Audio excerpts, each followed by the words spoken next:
안녕하십니까? 리딩 크리스천 앤 북클럽 RCB의 정진부 목사입니다. 반갑습니다. 오늘은 필립 얀시의 놀라운 하나님의 은혜 이 책의 한 챕터를 함께 나눠보고 또 그 안에서 배움을 얻으려고 합니다. 오늘 함께 나눌 챕터는 9번째 챕터 복수입니다. 지난 시간에 이어서 용서의 반대편에 있는 복수가 무엇인가에 대해서 한번 나눠보는 시간입니다. 요약을 통해서 그 내용을 잠깐 살펴보도록 하겠습니다. 얀시는 내용을 이렇게 풀어갑니다. 은혜를 지지하는, 우리가 왜 은혜를 베풀어야 하는가에 대한 가장 강력한 논거는 바로 그 반대, 비은혜의 세상을 볼 때 우리가 은혜를 베풀어야 한다는 것을 확실히 알 수 있다 말합니다.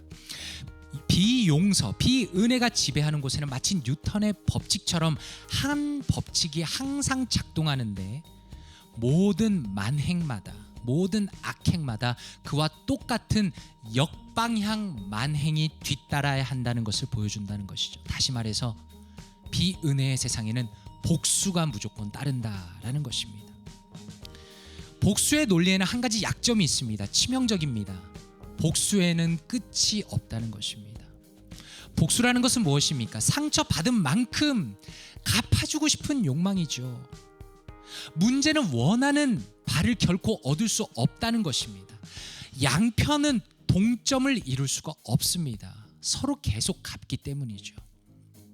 용서는 그 정의상 불공평한 것이지만 최소한 복수의 악순환, 끊임없이 내가 받은 만큼 갚고자 하는 그 악순환을 중단시킬 수 있다라면서 복수의 맥락 안에서 용서라는 것이 얼마나 중요한 것인지를 얀시는 보여줍니다.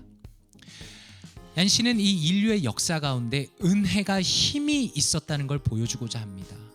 링컨이나 간디나 마틴 루터킹 같은 위대한 지도자들은 어땠습니까?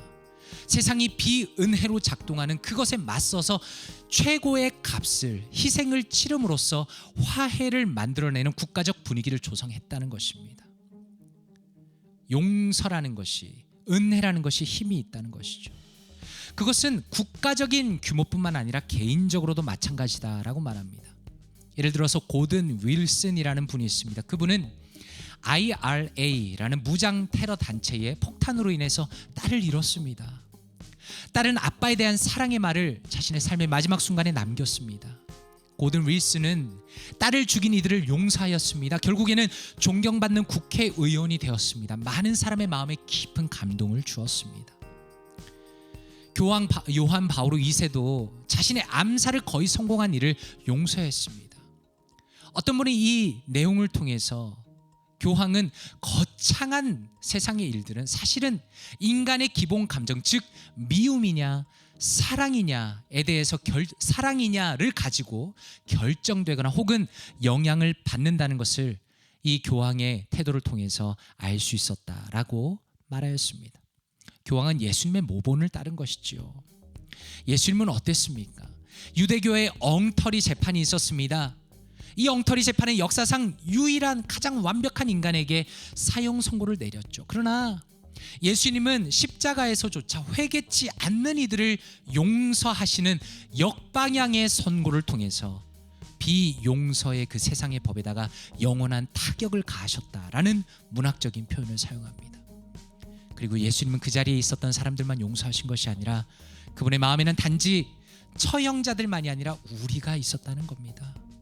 십자가에서 예수 그리스도께서는 물고 물리는 그 복수의 비용서의 법에다가 종지부를 찍으셨습니다. 용서가 없다면 과거라는 괴물이 언제 동면에서 깨어나서 현재와 미래를 삼킬지 모른다라고 경고하면서 이 챕터를 마무리하고 있습니다. 그렇다면 책 안의 한마디를 통해서 이 내용을 조금 더 살펴보기를 원합니다. 아까 말씀드렸던 윌슨이라는 분의 내용입니다. 폭탄이 터지자 윌슨은 20살 난 딸 마리와 함께 콘크리트 벽돌 더미 1.5m 아래 갇혔다. 아빠 정말 사랑해요. 구조대를 기다리는 동안 아버지의 손을 꼭 쥐고 있던 딸이 마지막으로 남긴 말이다. 당시 정치가들이 한 말은 아무도 기억하지 않는다. 하지만 고든 윌슨의 말을 들은 사람은 그 누구도 그 고백을 평생 잊지 못할 것이다. 그의 은혜는 폭파범들의 파렴치한 그들의 정당화하는 논리를 이기고 우뚝 솟았다. 딸을 잃었지만 원한은 없다. 상대를 욕한다고 마리 윌슨이 살아나지 않는다. 오늘 밤 그리고 매일 밤 나는 하나님께 기도할 것이다. 저들을 용서해 달라고 라고 고든 윌슨의 내용을 얀 씨가 인용하고 있습니다. 굉장히 감동적이죠. 그렇다면 이 내용을 가지고 말씀으로 한번 바라보길 원합니다. 레위기 19장 18절 말씀입니다. 원수를 갚지 말며 동포를 원망하지 말며 내 이웃 사랑하기를 내 자신과 같이 사랑하라. 나는 여호와니라. NIV 성경은 이렇게 번역했습니다. Do not seek revenge or bear a grudge against one of your people, but love your neighbor as yourself. I'm the Lord. 이렇게 번역했습니다. 아주 짧은 부분입니다. 맥카서 스터디 바이블에서는 존 메가더 목사님은 이렇게 적어 놓으셨습니다. This called the second great commandment is the most often quoted Old Testament text in the New Testament. 이렇게 해석했습니다. 그리고 그 뒤에 마태복음, 마가복음, 누가복음, 로마서, 갈라디아서, 야고보서 쭉 인용한 구절들을 적어 놓았죠. 이런 의미입니다. 두 번째로 큰 계명이라고 불리는 이 말씀은 신약에서 가장 자주 인용되는 구약 본문입니다 라고 말씀합니다. 너무 중요하죠. 혹시 이 부분을 알고 계셨습니까? 내 이웃을 내 몸처럼 사랑하라는 이 말씀은 신약 성경에서 가장 많이 인용되는 구약 본문입니다. 우리의 신앙의 핵심이라는 것이죠. 그렇다면 이 부분에 있어서 RCB의 관점으로 조금 더 살펴보기를 원합니다. 얀 씨는 용서가 힘이라고 이야기합니다.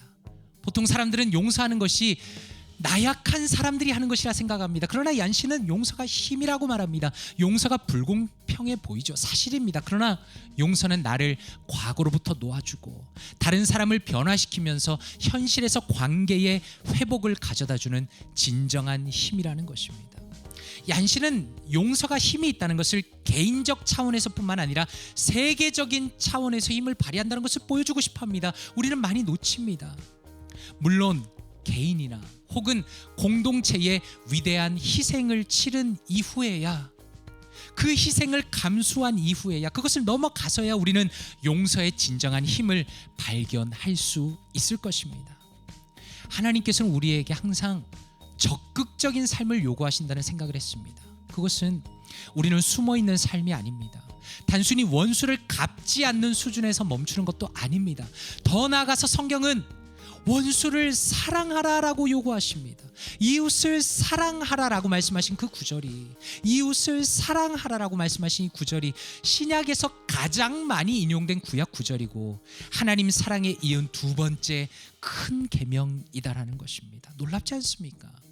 그렇게 하나님께서는 강조하시고 반복하시고 중요성에 대해서 알려주시고자 했는데 과연 우리는 평소에 얼마나 마음에 그것을 품고 살았습니까? 그리고 얼마나 그것을 신앙의 삶의 핵심으로 여겼습니까? 저는 사실 하나님 앞에 마음에 회개하였습니다. 얀 씨는 용서만이 우리의 삶을 미래로 열어가는 유일한 길이다라고 말합니다. 그리고 계속적으로 예수님이 그 길을 열어주셨다는 것입니다. 그리고 우리가 그것을 따라야 한다는 것입니다. 아버지 하나님은 어떠셨습니까? 우리 대신에 자신의 아들을 죽이셨습니다. 더 이상 우리의 죄를 그 죄값대로 갚지 않으시기로 결심하셨습니다. 복수하지 않으시기로 결심하셨습니다. 그리고 예수님은 오늘도 우리가 그 용서의 길에 서서 따르기를 원하십니다. 비은혜의 세계, 끊임없이 복수하는 그 비은혜의 세계에서 은혜의 세계로 넘어오라고 우리를 부르시는 것입니다. 용서의 길만이 우리가 걸어가야 할 참된 신자의 길이다라고 RCB의 관점으로 오늘의 챕터의 내용을 이해할 수 있겠습니다. 그렇다면 내 삶에 어떻게 이 내용을 적용할 수 있겠습니까? 저는 지금 영상을 보시는 분들의 삶과 그 마음을 다 알 수 없지만 한번 곰곰이 스스로 생각해 보십시오. 당신은 누군가에게 복수를 해보았거나 생각해 본 적이 있습니까? 그렇다면 당신의 복수가 어떤 결과를 불러올지에 대해서 심각하게 생각해 보십시오. 복수는 복수를 불러옵니다. 복수는 세상을 망가뜨립니다. 복수는 나 자신까지 망가뜨립니다. 복수에 대해서 심각한 그 결과를 생각해 보아야 합니다. 그리고 두 번째입니다. 당신은 용서의 힘을 경험하기 위해서 대가를 치를 준비가 되어 있습니까? 용서라는 것은 그저 아무런 대가 없이 얻어지는 것이 아닙니다. 우리가 어떤 희생을 치러야만 그 용서의 결과를 볼 수 있습니다. 만약에 우리가 용서할 용기가 없다면, 그 대가를 치를 준비가 되어 있지 않다면 하나님께 용서의 대가를 감당할 수 있는 용기와 힘을 달라고, 그래서 하나님께서 원하시는 그 놀라운 용서의 결과와 그 은혜의 결과들이 우리 삶에 이루어지게 해달라고 그렇게 기도하시고 적용하시면 좋겠습니다. 그 내용을 가지고 함께 기도하며 마치겠습니다. 기도하겠습니다. 아버지 하나님, 감사합니다. 복수와 복수가 횡행하는 이 세상 가운데 우리의 죄를 갚지 않으시고 복수하지 않으시고 하나님의 자녀를 죽이심으로, 하나님의 아들을 죽이심으로 이 세상 가운데 진정한 용서와 은혜의 결과를 이끌어내시니까 하나님의 놀라운 은혜에 감사드립니다. 하나님, 우리가 복수하지 않기 원합니다. 용서하길 원합니다. 하나님께서 이웃 사랑하기를 내 몸처럼 하라 하신 그 말씀이 가장 적극적인 은혜를 베푸는 그 말씀, 우리의 삶 가운데 있기 원하며 우리의 삶 가운데 언제나 용서의 삶이 있기 원합니다. 하나님, 어렵습니다. 용서하기가 너무나 어렵습니다. 그 대가를 치르기가 겁이 납니다. 하나님, 도와주셔서 우리가 마땅히 치러야 할 그 대가를 감당할 수 있도록 도와주시고, 성령 하나님이 주시는 그 능력으로 우리가 용서의 삶을 살아갈 수 있도록, 복수의 삶을 이겨낼 수 있도록 주여 도와주시옵소서. 우리의 삶을 통해 나타내실 하나님의 은혜를 기대하며 살아계신 예수 그리스도 이름으로 기도 드리옵나이다. 아멘.